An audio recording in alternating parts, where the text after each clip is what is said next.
احادیث کی مستند کتابوں میں یہ معجزات موجود ہیں کہ میرے آقا زمین پر کھڑے ہو کر چاند کو اشارہ کریں تو وہ شک ہو جائے، وہ دو ٹکڑے ہو جائے۔ پیڑ جو ہیں سرکار دو عالم صلی اللہ علیہ وسلم کی بارگاہ میں حاضر ہوں اور پیارے آقا کو سلام عرض کریں، جی ہاں احادیث میں یہ مفہوم موجود ہے۔ اور پھر جانور آ کر نبی پاک کی بارگاہ میں سجدہ کریں اور اپنی فریادیں کریں۔ تو ذرا غور کیجئے، اعلیٰ حضرت فرما رہے ہیں کہ میرے آقا فقط انسانوں ہی کے مرجع نہیں، فقط انسان ہی نبی پاک کی طرف رجوع نہیں کرتے، بلکہ میرے آقا مرجع عالم ہیں، نہ صرف زمین بلکہ آسمانوں پر نبی پاک کی حکومت ہے۔ اب اعلیٰ حضرت امام اہل سنت ہمارے آقا مدینے والے مصطفیٰ صلی اللہ علیہ وسلم کے ایک عظیم معجزے کی طرف اشارہ کرتے ہیں۔ یاد رہے بخاری شریف میں یہ معجزہ بڑی پیاری حدیث میں موجود ہے، اور کمال کی بات یہ ہے کہ امام بخاری نے اس معجزے کو 10 سے زائد بار، اس حدیث کو 10 سے زائد بار اپنی بخاری میں مختلف روایتوں کے ساتھ نقل کیا۔ اتنا اوتھنٹیکیٹ، اتنا مستند یہ معجزہ جو احادیث کی کتابوں میں ملتا ہے کہ نبی پاک علیہ الصلوۃ والسلام کی بارگاہ میں جمعے کا دن تھا، میرے آقا خطبہ ارشاد فرما رہے تھے، منبر پر موجود تھے۔ حدیث کا مضمون ہے کہ ایک اعرابی نبی پاک علیہ الصلوۃ والسلام کی بارگاہ میں حاضر ہوئے۔ ان دنوں مدینہ منورہ میں بارش نہیں ہو رہی تھی، لوگ قحط زدہ تھے، پانی کو ترس رہے تھے، مویشی پریشان تھے۔ آقا سے عرض کی، یا رسول اللہ صلی اللہ علیہ وسلم بارش نہیں ہو رہی، آپ اللہ کی بارگاہ میں دعا کریں۔ صحابہ کا عقیدہ، صحابہ کا بلیف، صحابہ کا یقین دیکھیں کہ نبی پاک سے آ کے عرض کر رہے ہیں حضور بارش چاہیے۔ میرے آقا نے ہاتھ اٹھائے، دعا کے لیے ہاتھ اٹھائے۔ حدیث کے الفاظ ہیں جس کا مضمون ہے کہ اس وقت مدینہ منورہ کے آسمان پر بادل نام کی کوئی چیز نہیں تھی، بالکل کلین بلو اسکائی تھا، مگر نبی پاک نے جب ہاتھ اٹھائے تو پہاڑوں کی طرح کالے کالے بادل آنا شروع ہو، اور اب یہ بادل آ کر ایسے برسے، ابھی میرے آقا ممبر سے نہیں اترے کہ نبی پاک کی مبارک داڑھی سے بارش کے قطرے ٹپک رہے۔ اچھا بارش شروع تو ہو گئی، کنٹینیو پورا ہفتہ برستی رہی۔ اگلا ہفتہ پھر آ گیا، روایت کے الفاظ ہیں وہی اعرابی یا کوئی اور صحابی سے کھڑے ہو گئے کہ یا رسول اللہ صلی اللہ علیہ وسلم بارش کو رکوائیے، کچھ کیجئے، اتنا پانی ہو گیا کہ جل تھل ہو گیا ہے، اب تو ہم ڈوبنے لگ گئے ہیں۔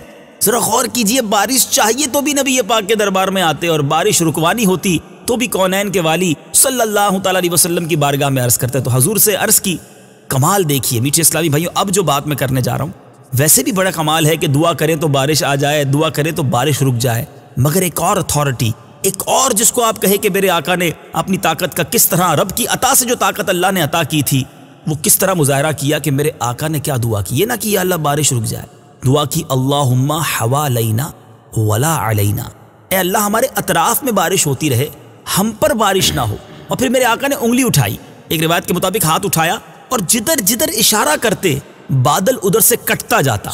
پورا مدینہ شریف جو تھا اس کے اوپر سے بادل صاف ہو گئے، پیالے کی مانند ہو گیا، مگر جب لوگ مدینے کے باہر سے آتے تو بتاتے کہ باہر بارش ہو رہی ہے، یعنی مدینے کے اطراف میں بارش ہوتی رہی، اور مدینہ جو ہے وہ اس کا آسمان خالی ہو گیا۔ کیا شاندار انداز اعلیٰ حضرت نے اختیار کیا، لکھتے ہیں جن کو سوئے آسماں پھیلا کے جل تھل بھر دیے، صدقہ ان ہاتھوں کا پیارے ہم کو بھی درکار ہے۔ یعنی یا رسول اللہ آپ کے مبارک ہاتھ تو وہ ہیں کہ آپ آسمان کی طرف اٹھائیں تو موسلا دھار بارش ہوتی ہے، جل تھل ہو جاتا ہے۔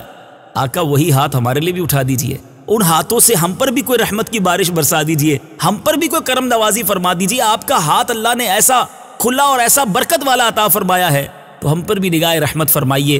گویا اس معجزے کا ذکر بھی کر دیا اور اپنی جھولی بھرنے کی تمنا بھی کر دی۔ اب اس معجزے کو ذہن میں رکھتے ہوئے اس شعر کو ذرا سننے کی کوشش کیجئے۔ جن کو سوئے آسماں پھیلا کے جل تھل بھر دیے، صدقہ ان ہاتھوں کا پیارے ہم کو بھی درکار ہے۔ جن کو سوئے آسماں پھیلا کے جل تھل بھر دیے، جن کو سوئے آسماں پھیلا کے جل تھل بھر دیے، صدقہ ہاتھوں کا پیارے، صدقہ ہاتھوں کا پیارے ہم کو بھی درکار ہے، صدقہ ہاتھوں کا پیارے ہم کو بھی درکار ہے۔ صلو علی الحبیب صلی اللہ تعالی علی محمد۔ محمد۔ مجھے اپنی اور ساری دنیا کے لوگوں کی اصلاح کی کوشش کرنی ہے۔